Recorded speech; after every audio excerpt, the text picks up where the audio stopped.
Hello student, आज हम पढ़ेंगे क्लास 10th में मैथ यानी कि गणित का प्री बोर्ड का पेपर। इसे सॉल्व करेंगे।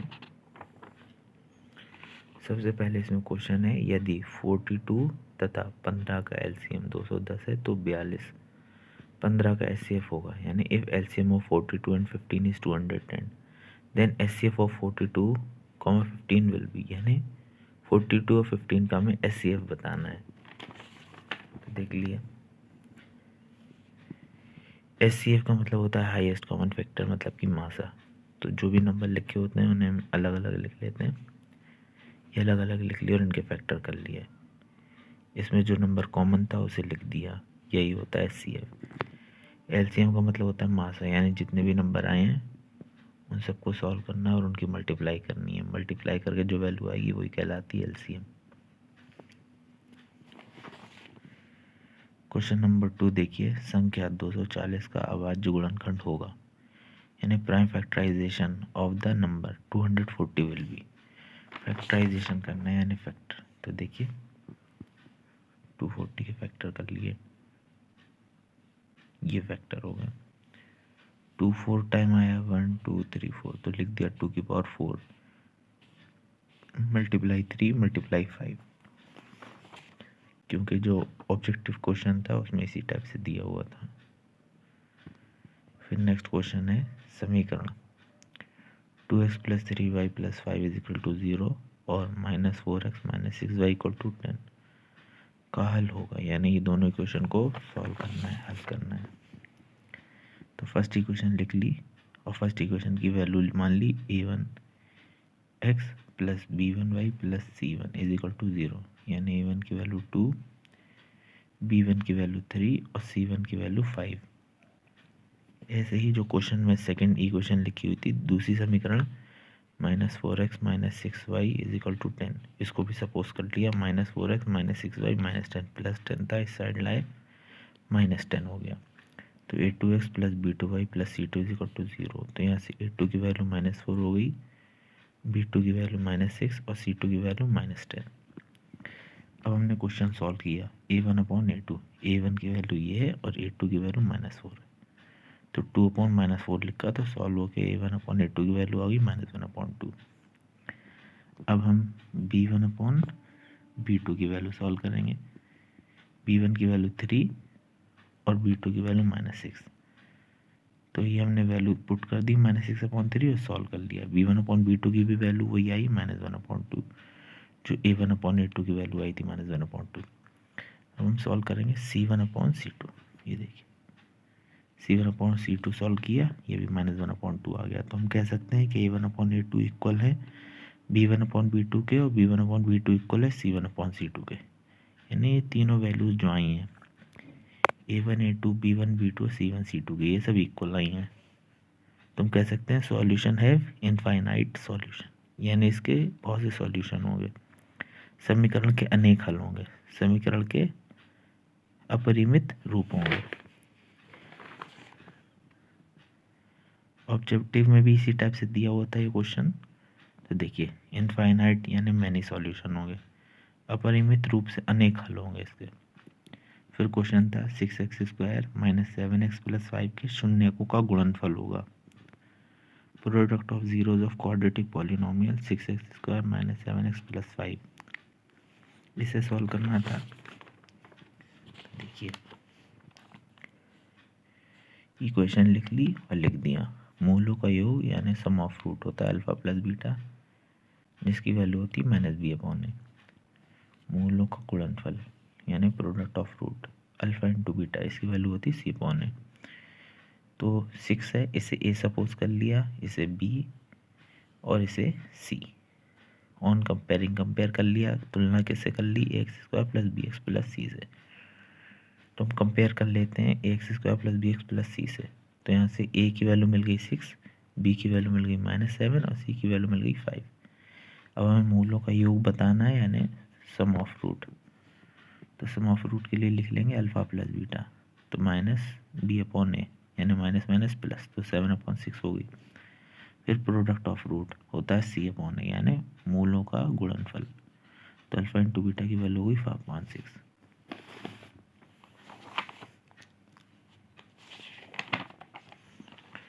इसके बाद नेक्स्ट क्वेश्चन है टेन थीटा बराबर √3। तो थीटा की वैल्यू होगी, यानी टेन थीटा की वैल्यू √3 गिवन है और हमें थीटा की वैल्यू फाइंड करनी है।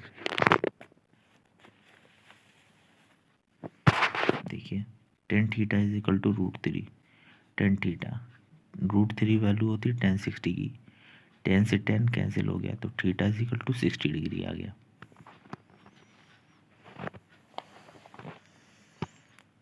नेक्स्ट क्वेश्चन में कहा गया था यदि एक बिंदु ए से ओ केंद्र वाले किसी वृत्त पर ए पी तथा ए क्यू रेखाएं परस्पर 80 डिग्री के कोण पर झुकी हों तो एंगल पी ओ ए का मान होगा। And if the tangent A P and A Q are inclined at 80 degree to each other which are drawn from point A to the circle whose center is O, then the value of angle POA। POA की वैल्यू बतानी थी। देखिए इस question को भी, angle POPA 90 degree है। Rule होता है ट्रायंगल के ये 3 एंगल होते हैं, एंगल A, एंगल B और एंगल C। तो रूल होता है ट्रायंगल के 3 एंगल का सम 180 डिग्री। तो angle A plus angle B plus angle C equal to 180 degree. Angle O P A plus angle P A O plus angle P O A 180 degree हो गया।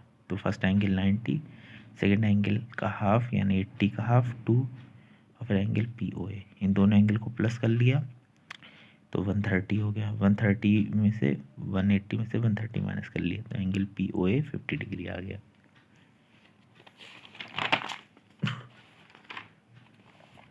इसके बाद next question पूछा गया था are त्रिज्या वाले एक ठोस अर्धगोले का कुल पृष्ठीय क्षेत्रफल होगा। Total surface area of solid hemisphere यानी अर्धगोले का पृष्ठीय क्षेत्रफल पूछा गया था। सरफेस एरिया तो हो गया 3πr²। ठीक। इसके बाद क्वेश्चन है दो बिंदुओं 3,2 तथा 1,4 के बीच की दूरी होगी। The distance between 2.3, 2 and 1,4 distance find करनी है। तो इसके लिए फॉर्मूला होता है, पहले तो जो वैल्यू लिखी है उसको सपोज कर लेंगे। फर्स्ट वाली वैल्यू x1 होती है फिर y1, सेकंड वाली वैल्यू x2 होती है फिर y2। फॉर्मूला लिख लिया। डिस्टेंस बिटवीन 2 बिंदु के बीच की दूरी का फॉर्मूला होता है x2 माइनस x1 का whole square plus y2 minus y1 का होल स्क्वायर। वैल्यू लिख दी और सॉल्व कर लिया। 8 आया, 8 के फैक्टर कर लिए 2 × 2 सेम नंबर जो होते हैं पेयर फॉर्म में, जैसे यहाँ भी 2 है और यहाँ भी 2 है तो सॉल्व होकर 2 आ गया। अब इसके साथ 2 नहीं है तो 2 लिखा रहने दिया, तो वैल्यू सॉल्व होकर आ गई 2√2। ये होगी इनके पॉइंट्स के बीच की डिस्टेंस। नेक्स्ट क्वेश्चन था 4x² plus 4kx minus 5 equal to 0। इस क्वेश्चन में k की वैल्यू बतानी थी और x की वैल्यू 1/2 थी, तो जहाँ x है वहाँ हमने 1/2 लिख दिया और इसे सॉल्व कर लिया।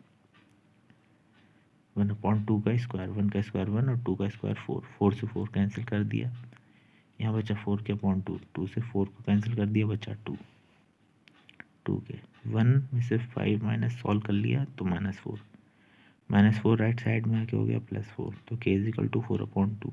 तो k की वैल्यू हो गई 2, 2 से 4 को डिवाइड कर लिया तो 2 आंसर आ गया। फिर नेक्स्ट क्वेश्चन था 1 + 2 + 3 + 4 + 5 6 7 8 9 का मान बताइए, यानी इसकी वैल्यू क्या होगी। तो देखिए तो हमने इन नंबर्स को काउंट करा, ये टोटल नंबर 9 थे। तो फार्मूला होता है अगर नंबर ऑड हो यानी 1 3 5 7 9 हो यानी संख्याएं विषम हो 1 3 5 7 9, तो फार्मूला लगता है SN बराबर n + 1/2। n की जगह पे हमें 9 लिखना था, तो 9 9 + 1/2, 9 + 1 होता है 10 10/2, 2 से 10 को डिवाइड कर लिया 5 आ गया, 9 से 5 की मल्टीप्लाई कर दी 45, तो SN इज इक्वल टू 45। ठीक है। इसके बाद क्वेश्चन नंबर 12 पढ़ लेते हैं। क्वेश्चन नंबर 12 था sin θ - 1 sec θ + tan θ का मान होगा, यानी इसकी वैल्यू बतानी थी। तो देख ली इसकी वैल्यू, sin θ - 1 को ऐसे ही लिखा रन दिया, sec θ को हम लिख सकते हैं 1/cos θ प्लस tan θ को लिख सकते हैं sin θ/cos θ। cos θ का एलसीएम लिया, cos θ से cos θ कैंसिल हो गया, 1 आया, 1 की 1 से मल्टीप्लाई कर दी 1, फिर cos θ से cos θ को डिवाइड करा 1, और रूल भी है सेम नंबर को डिवाइड करने से 1 आता है, तो कॉस थीटा को कैंसिल कर दिया, 1 आ गया, 1 की साइन थीटा से मल्टीप्लाई कर ली साइन थीटा। अब ये होता है ए minus B A plus B, formula होता है ए minus B A plus B का ए स्क्वायर माइनस बी स्क्वायर, तो ये बन गया साइन स्क्वायर थीटा माइनस 1 और नीचे बचा कॉस थीटा। अब एक और फार्मूला होता है साइन स्क्वायर थीटा माइनस 1 बराबर होता है कॉस स्क्वायर थीटा, तो लिख दिया साइन स्क्वायर थीटा माइनस 1 को कॉस स्क्वायर थीटा, और एक कॉस स्क्वायर और एक कॉस थीटा नीचे पहले से चल रहा था, एक कॉस थीटा थी, एक कॉस स्क्वायर थीटा कैंसिल हो गया तो खाली कॉस थीटा बचा, ये इसका आंसर है। अब एक क्वेश्चन है जिसमें मॉड यानी बहुलक दिया है 35, मीन दिया है 32 यानी कि माध्य, और मीडियन दिया है, मीडियन पूछा है यानी माध्यिका। तो इसका फार्मूला होता है mode is equal to 3 multiply median minus 2 mean, यानी बहुलक बराबर 3 गुणे माध्यिका माइनस 2 गुणे माध्य। तो बहुलक का मान लिख लिया, यानी मॉड की वैल्यू 35, 2 मल्टीप्लाई माध्यिका, माध्यिका मतलब मीन, मीन की वैल्यू फाइंड करनी है मीडियन की, 2 मल्टीप्लाई मीन, मीन की वैल्यू 32 दे रखी है, मॉड की वैल्यू 35 है, मीन की वैल्यू 32 है, मीडियन हमें फाइंड करना है, यानी बहुलक हमें 35 दे रखा है, माध्य हमें 32 दे रखा और माध्यिका में बतानी है। तो ये देखिए सॉल्व कर लिया, तो मीडियन की वैल्यू यहाँ से 33 आ गई। कैसे आई? 2 की 32 से मल्टीप्लाई कर ली 64 माइनस का था, राइट साइड में लाए प्लस हो गया, 35 में 64 प्लस कर लिया 99, मीडियन के साथ 3 मल्टीप्लाई में, जो नंबर मल्टीप्लाई में होता है वो डिवाइड में आ जाता है, तो 3 मल्टीप्लाई में था डिवाइड में आ गया, 3 से 99 को डिवाइड कर लिया तो आ गया 33, तो मीडियन की वैल्यू हो गई 33।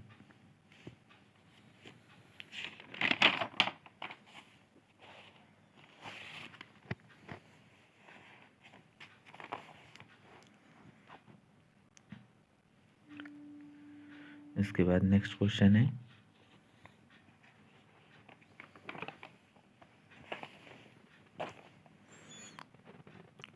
दो पासों को एक साथ उछालने पर दोनों पासों का प्राप्त अंकों का योग 10 होने की प्रायिकता होगी। क्या मतलब हो गया? अगर दो डाइस को एक साथ उछाला गया तो उनमें 10 कब आएगा, यानी 10 किन किन रीजन से आ सकता है, प्रायिकता क्या होगी, प्रोबेबिलिटी ये बताना है। तो देख लीजिए, दो डाइस को अगर एक साथ उछाला गया तो मैक्सिमम दोनों नंबरों में 6 आ सकता है, यानी 36। कह रहे हैं 10 आने की प्रोबेबिलिटी क्या होगी, पहले पासे में अगर 4 आया तो दूसरे में 6 आना चाहिए, तभी प्लस होकर 10 आ सकता है, या पहले डाइस में पहले पासे में 5 आना चाहिए, दूसरे में भी 5 आना चाहिए, तब मिला के 10 हो सकता है, या पहले पासे में पहले डाइस में 6 आना चाहिए और सेकंड में 4 आना चाहिए, तब भी 10 हो सकता है। तो डाइस की प्रोबेबिलिटी क्या हो जाएगी, यानी प्रायिकता पीई, फॉर्मूला होता है PE is equal to NP upon NS, यानी प्रायिकता यानी प्रोबेबिलिटी का फॉर्मूला होता है favourable outcomes upon total outcomes.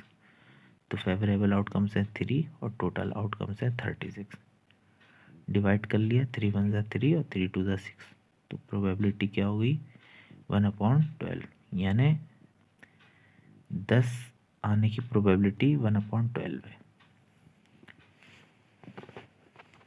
अब एक क्वेश्चन और है, ये एक ट्राइंगल है और इसमें एक पैरेलल लाइन ड्रॉ कर दी गई है, त्रिभुज में एक समांतर रेखा बना दी गई है जिसमें लिखा भी है डीई पैरेलल है बीसी के, यानी डीई बराबर है पैरेलल है बीसी के, ठीक, समांतर है, जिसमें एडी की वैल्यू 2.2 सेंटीमीटर दे रखी है, डीबी की वैल्यू 3.3 सेंटीमीटर दे रखी है, एई की वैल्यू 1.8 सेंटीमीटर दे रखी है, और ईसी की वैल्यू हमें फाइंड करनी है। तो देखिए फॉर्मूला होता है A D upon D B equal होता है ए ई अपॉन ई सी के, यानी ट्राइंगल की ये 2 साइड इक्वल हो जाती हैं जब इनको हम ब्रेक करके ऐड करते हैं। तो लिख दिया A D upon D B is equal to A E upon E C, A D की वैल्यू लिख दी, क्वेश्चन में दे रखा है, डी बी की वैल्यू लिख दी, क्वेश्चन में गिवन है, ए ई की वैल्यू भी हमें पहले से पता है, लिख दी, और ईसी की वैल्यू में बतानी है, क्रॉस मल्टीप्लाई कर ली, ईसी की मल्टीप्लाई 2.2 से और 3.3 की मल्टीप्लाई 1.8 से, ये हो गई। ईसी के साथ जो नंबर मल्टीप्लाई में लिखा था उसे डिवाइड में लिख दिया, 11 से कैंसिल कर लिया, 11 2 ज़ा 22, 11 3 ज़ा 33, 3 की 1.8 से मल्टीप्लाई कर ली, ये आंसर आ गया।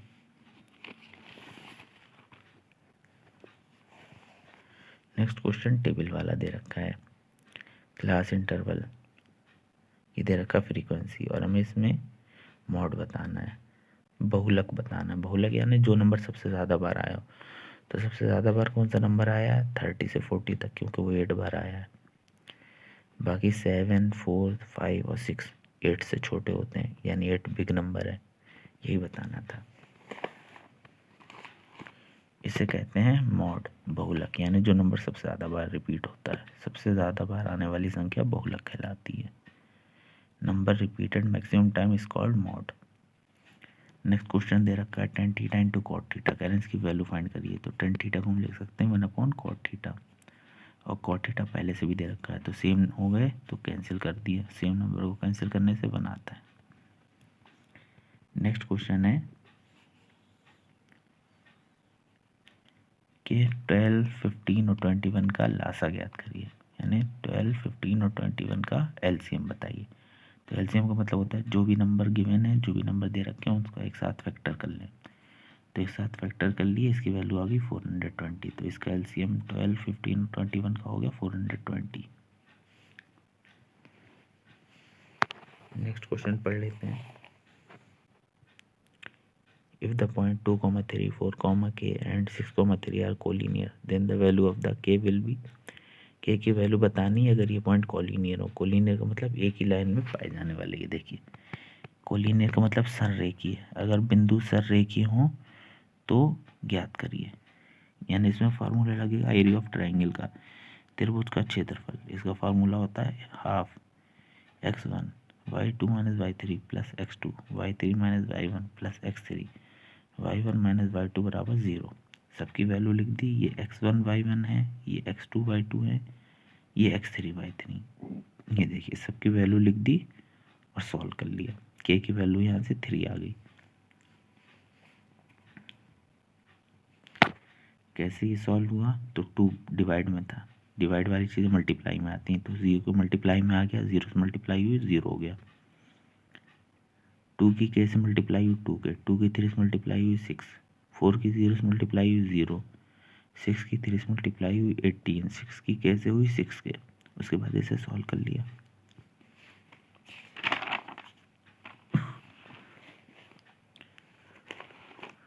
बोर्ड एग्जाम में इसमें क्या क्वेश्चन ज़रूर आता है, प्रूफ करिए √3 इज इरेशनल, यानी सिद्ध करिए कि √3 एक अपरिमेय संख्या है। ऐसा क्वेश्चन बोर्ड एग्जाम में पूछ लेते हैं। परिमेय संख्या क्या होती है? जिसे P/Q की फॉर्म में लिखा जा सके, जिसमें एक नंबर न्यूमरेटर में हो और एक नंबर डिनोमिनेटर में, यानी एक अंश हो और एक हर हो। तो ऐसे यहाँ भी बताना था, तो हमने माना √3 P/Q के बराबर है। दोनों तरफ स्क्वायर कर लिया, स्क्वायरिंग बोथ साइड, यानी दोनों तरफ वर्क करने पर। तो √3 का भी स्क्वायर हो गया और P/Q का भी स्क्वायर हो गया। तो किसी नंबर का रूट होता है, किसी नंबर पे रूट लगा होता है और उसका स्क्वायर कर देते हैं, तो रूट भी हट जाता है और स्क्वायर भी हट गया। देखिए इधर 3 से Q की मल्टीप्लाई कर ली, 3Q स्क्वायर हो गया। P पर से स्क्वायर हटाया तो 3 पे रूट लग गया। सभी पर से स्क्वायर हटाया, लेकिन इस पर से स्क्वायर हटाते ही रूट आ गया। P/Q is equal to √3। हमने मान लिया k एक इंटीजर है, यानी माना k एक पूर्णांक है, तब P is equal to 3k हो गया, यानी Q की जगह पे हमने k लिख लिया। तो फिर से स्क्वायर कर दिया, तो P का स्क्वायर P स्क्वायर और k का स्क्वायर पहले से था, तो 3k का अगर स्क्वायर करेंगे तो 9k स्क्वायर हो जाएगा। और k के इक्वल Q चल रहा था, तो 3Q स्क्वायर। तो अगर हमें यहाँ Q की वैल्यू निकालनी है, तो जो मल्टीप्लाई में 3 दे रखा है उसे डिवाइड में ले आए। 3 से 9 को डिवाइड कर लिया, आ गया 3k स्क्वायर। तो हम कह सकते हैं कि √3 एक इरेशनल नंबर है, यानी √3 एक अपरिमेय संख्या है। ऐसे कोई और क्वेश्चन भी वहाँ आ सकता है कि प्रूफ करिए या सिद्ध करिए कि ये संख्या अपरिमेय है, तो ऐसे ही प्रूफ कर देंगे।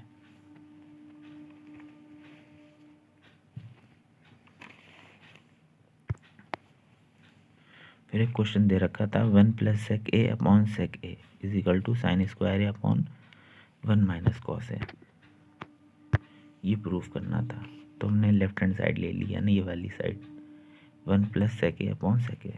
sec a को हम लिख सकते हैं 1 अपॉन cos a, और इस sec a को भी लिख दिया 1 अपॉन cos a। एलसीएम ले लिया, इसके अपॉन में कुछ नहीं था तो 1। 1 और कॉस ए का एलसीएम कॉस ए, 1 से कॉस ए को डिवाइड किया कॉस ए की 1 से मल्टीप्लाई की कॉस ए से कॉस ए को डिवाइड कर लिया, वैल्यू आई 1 की 1 से मल्टीप्लाई की 1, ये देखिए सॉल्व हो गई, वैल्यू आ गई, कॉस ए से कॉस ए कैंसिल, खाली वैल्यू बची cos A plus 1।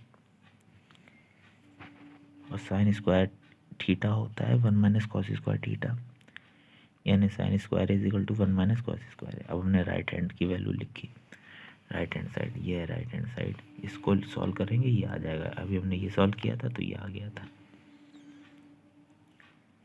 Sine square को हम लिख सकते हैं 1 माइनस कॉस स्क्वायर है, और नीचे 1 माइनस कॉस से पहले चल रहा था। अब 1 माइनस कॉस स्क्वायर एक फॉर्मूला बन गया, A square minus B square, A minus B A plus B, लिख लिया, एक बार माइनस में एक बार प्लस में, माइनस से माइनस कैंसिल, क्या बचा 1 प्लस कॉस है, तो LHS is equal to RHS। क्यों? क्योंकि इससे पहले भी यही वैल्यू आई थी सॉल्व होके, 1 प्लस कॉस है, यहाँ भी 1 प्लस कॉस है, तो LHS is equal to RHS।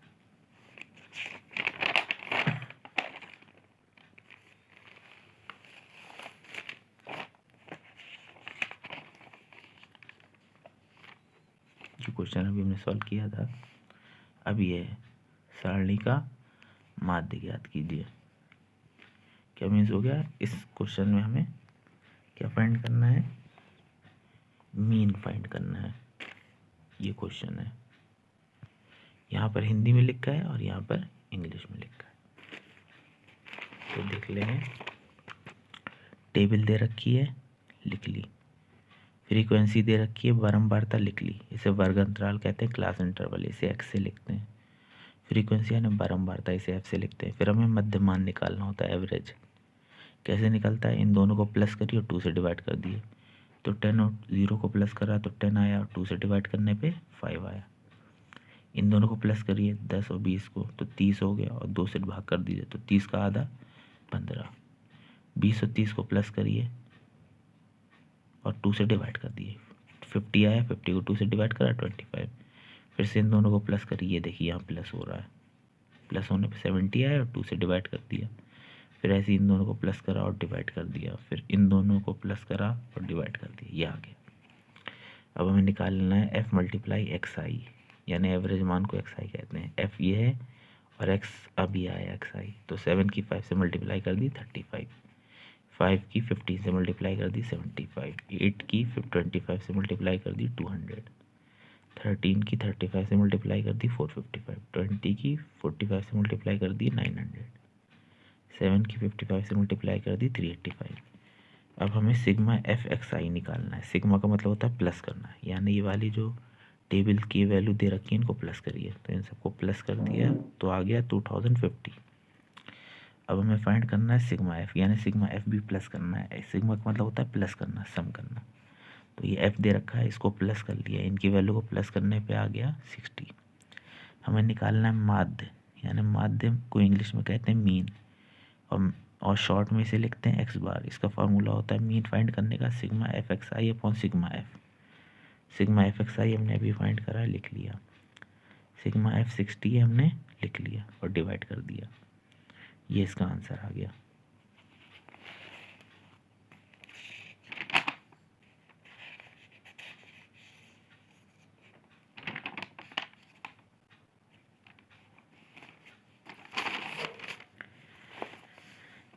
इसके बाद एक और इम्पॉर्टेंट क्वेश्चन पढ़ लेंगे। एक थैले में 3 नीली गेंद, 2 सफ़ेद गेंद और 4 लाल गेंद है। यदि इस थैले में एक एक गेंद निकाली जाती है तो इसकी प्रायिकता ज्ञात करिए। किस किस गेंद की, सफ़ेद गेंद की, नीली गेंद की और लाल गेंद की।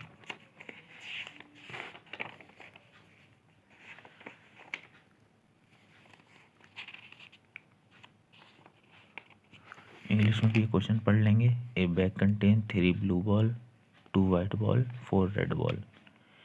तो वाइट बॉल, ब्लू बॉल और रेड बॉल की प्रोबेबिलिटी बतानी है। तो देखिए वाइट बॉल के लिए 2 है, नीली बॉल 3 है और रेड बॉल 4 है। कुल गेंदें कितनी है, रेड बॉल, ब्लू बॉल और वाइट बॉल सबको प्लस कर लिया 9। सबसे पहले हम किसकी प्रोबेबिलिटी फाइंड करेंगे, वाइट बॉल की। तो देखिए लिख दिया सफ़ेद गेंद की प्रायिकता। प्रायिकता निकालने का तरीका, प्रोबेबिलिटी फाइंड करने का तरीका होता है सफ़ेद गेंद यानी वाइट बॉल बटे कुल गेंद यानी total ball. Favourable outcomes upon total outcomes, ये प्रोबेबिलिटी फाइंड करने का मेथड है। तो टोटल वाइट बॉल थी 2 और टोटल बॉल थी 9, तो प्रोबेबिलिटी होगी 2/9। इसी नीली गेंद की प्रायिकता पता करेंगे, प्रोबेबिलिटी ऑफ ब्लू बॉल, नीली गेंद अपॉन कुल गेंद, यानी blue ball upon total ball. Blue ball थी 3 और टोटल बॉल थी 9, 3 से 9 को डिवाइड कर दिया तो आ गया 1/3। लाल गेंद की प्रायिकता यानी प्रोबेबिलिटी ऑफ रेड बॉल, लाल गेंद यानी red ball upon total ball, red ball थी 4/9। अब इनका मीनिंग क्या हुआ, यानी अगर उस बॉक्स में से 9 गेंदें निकाली जाएंगी, उसमें से 2 गेंदें वाइट होंगी। अगर नीली गेंद निकालने की देखी जाएंगी तो 3 गेंदों में से 1 गेंद नीली होगी। अगर लाल गेंद निकालने की कोशिश की जाएगी तो 9 गेंदों में से 4 गेंद लाल होंगी। इसका मीनिंग ये है।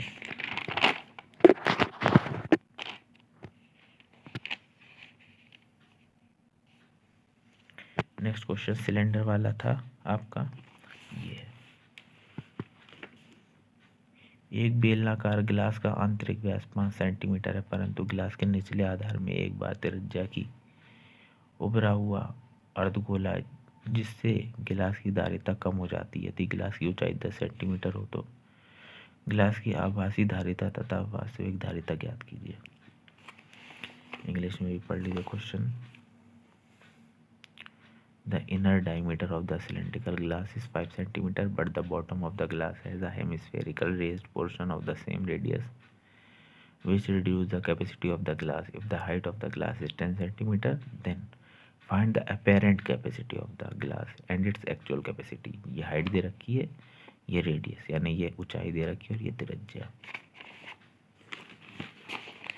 देखिए रेडियस कैसे पता चलती है, डायमीटर का हाफ करके, यानी त्रिज्या पता करनी तो व्यास का आधा कर दीजिए। ये देखिए हाफ कर दिया। हाइट हमें दे रखी थी 10। बेलन का आयतन ज्ञात कर लिया, यानी वॉल्यूम ऑफ सिलेंडर कितना होता है πr²। पाई की वैल्यू लिख दी 3.14, आर की वैल्यू लिख दी 2.5 और उसका स्क्वायर कर दिया और 10, उसके बाद मल्टीप्लाई कर ली, ये आ गया। ठीक है, फाइंड हो गई वैल्यू किसकी, बेलन का आयतन है, वॉल्यूम ऑफ सिलेंडर। लेकिन अभी आंसर नहीं आया है। अब हमें अर्धगोले का आयतन बताना है, वॉल्यूम ऑफ हेमिस्फीयर, क्योंकि सिलेंडर में अर्धगोला भी होता है आयतन। तो इसका फॉर्मूला होता है हेमिस्फीयर का वॉल्यूम का 2.3 πr³। फिर से सबकी वैल्यू पुट कर दी, ये वैल्यू आ गई। अब हमें वास्तविक धारिता बतानी थी, यानी रियल कैपेसिटी बतानी थी। तो आभासी धारिता हमने निकाली, यानी अपेरेंट कैपेसिटी यानी जो मानी हुई थी वो, और अर्धगोले का आयतन उसमें से माइनस कर दिया, वॉल्यूम ऑफ हेमिस्फीयर। तो दोनों की वैल्यू को लिख के माइनस कर दिया, ये आ गई इसकी ओरिजिनल कैपेसिटी। ठीक, ये इसका आंसर हो गया 163.55 सेंटीमीटर क्यूब। फिर ये और भी कुछ क्वेश्चंस हैं।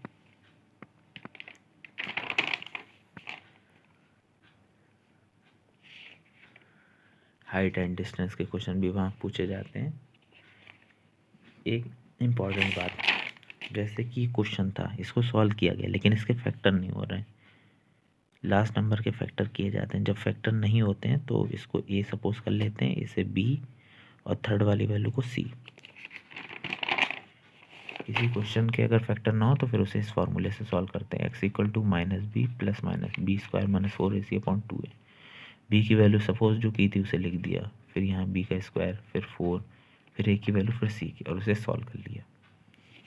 तो देखिए सॉल्व होके वैल्यू आ गई। ठीक, तो किसी भी क्वेश्चन में अगर फैक्टर ना हो रहा है तो इस फॉर्मूले का यूज़ करें, इससे सभी क्वेश्चन सॉल्व हो जाते हैं। हाइट एंड डिस्टेंस के क्वेश्चन ज़रूर पढ़ कर जाएं, वो भी एग्जाम में पूछे जाते हैं।